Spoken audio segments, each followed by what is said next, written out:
শরণাগত দিনাতং পরিত্রাণ পরায়ণে সর্বসাতে ঘরে দেবী মা শারদে দেবী নমস্তুতে।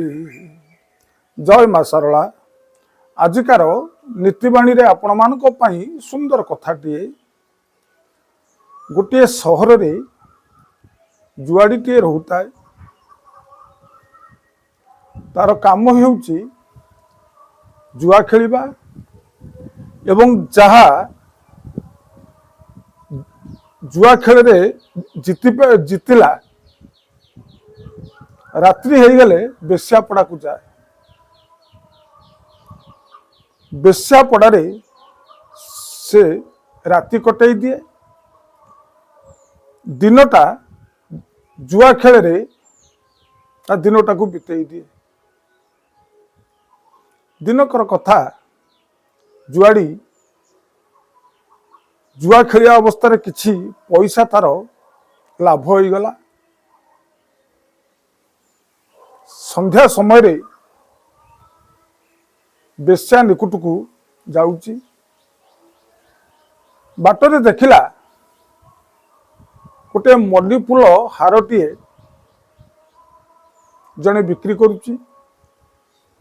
ଜୁଆଡ଼ି ଚିନ୍ତା କଲା, ଇଏ ମଲ୍ଲି ଫୁଲ ହାରଟିକି ନେଇ ଯଦି ମୁଁ ବେଶ୍ୟାର ଗଭାରେ ପିନ୍ଧେଇ ଦିଏ, ବେଶ୍ୟାଟି ଭାରି ସୁନ୍ଦର ଦେଖାଯିବ ଏବଂ ମୁଁ ଉପଭୋଗ କରିବି। ମଲ୍ଲି ଫୁଲର ଉଚିତ ଦାମ ଦେଇ ଜୁଆଡ଼ି ହାରଟିକି କିଣିଲା। ବାଟରେ ଯାଉ ଯାଉ ଗୋଟିଏ ଖାତଟିଏ ପଡ଼ିଲା। ଜୁଆଡ଼ି କିନ୍ତୁ ଜାଣିପାରିଲାନି ଆଗରେ ମୋର ଖାତଟିଏ ଅଛି ବୋଲି। କାରଣ ବେଶ୍ୟାର ରୂପରେ ସେ ଏଭଳି ବିହଳିତ ହୋଇଯାଇଥିଲା। ସେ ଆଗରେ ତାର ଖାତ ଅଛି କି କ୍ଷମା ଅଛି ସେ ବି ତାକୁ ଇଏ ଚିନ୍ତା କରିପାରିଲାନି। ଶେଷରେ ସେଇ ଖାତ ଦିହରେ ଇଏ ପଡ଼ିଗଲା।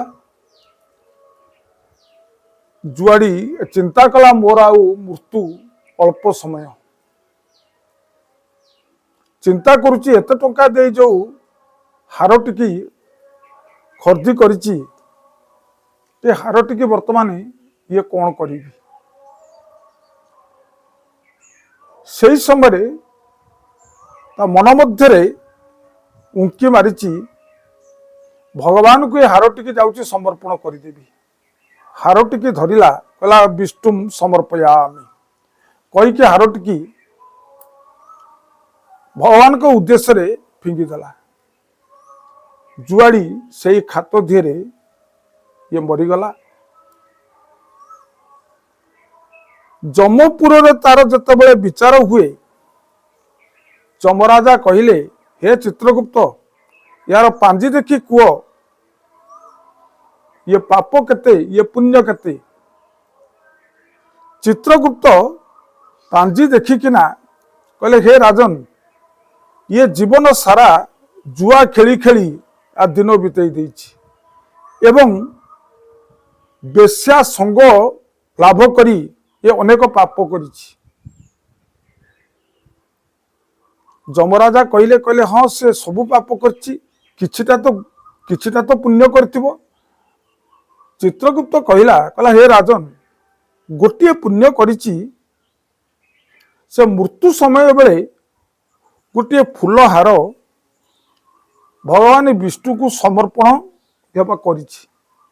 ଏଇ ହଉଛି ତାର ଇଏ ପୁଣ୍ୟ କାମ। ସେଇଠି ଯମରାଜା କହିଲେ, ଆର ସ୍ଥାନ ହଉଛି ଇନ୍ଦ୍ରପଦ। ଗୋଟିଏ ଘଣ୍ଟା ପାଇଁ କି ଏ ଇନ୍ଦ୍ରପଦ ଲାଭ କରିବ, ତାପରେ ପୁଣି ଯମପୁରକୁ ଇଏ ଫେରି ଆସିବ। ଜୁଆଡ଼ିର ଆତ୍ମା ଇନ୍ଦ୍ରପୁରୀକି ଗଲା। ଯମରାଜା କହିଛନ୍ତି ସେ ଗୋଟିଏ ଘଣ୍ଟା ପାଇଁ କି ଇନ୍ଦ୍ରପଦ ଇଏ ଲାଭ କରିବ, ଏବଂ ଇନ୍ଦ୍ର ପଦ ଲାଭ କରିସାରିଲା ପରେ ସେ ପୁଣି ଯମଗଣକୁ ଫେରି ଆସିବ। ଯୁଆଡି ଇନ୍ଦ୍ରପଦ ପାଇଲା,